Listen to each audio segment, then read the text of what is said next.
जय शिवराय. तर आम्ही चाललो होतो आमच्या गावाला, म्हणजेच माझ्या सासरवाडीला. आणि आम्हाला माहितीच होतं की आम्हाला कधी जायचं ते काहीच माहीत नव्हतं. नियोजन अचानकच ठरलं. मग आम्ही निघालो आणि दिवेघाट तर सगळ्याला माहितीच असेल. मग काय आमच्या आहोला फोटो चालेनात काढले. मग फोटो आहे बघा.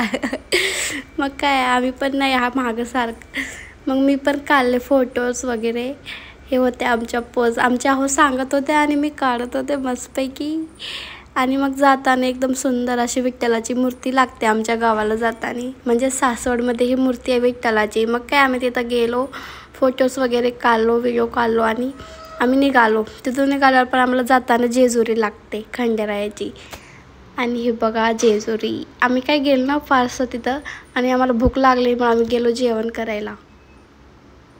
आणि मग जाताना खूपच उशीर झाला, रात्रीचे 8 वाजले होते. आणि मग काय बोलत बोलत आम्ही चाललो होतो. कसं वाटलं मग काय आमच्या आहोत गाडीला फास्ट चालतं. मग आम्ही पोहोचलो आमच्या सासरवाडीत. हे बघा माझी आई म्हणजे माझी सासू. आणि मग हे आमचं सकाळचं वातावरण गावाकडलं. तिकडं काही लाईट वगैरे नसते म्हणून मला व्हिडिओ अपलोड करता नाही भेटलं. Bye bye.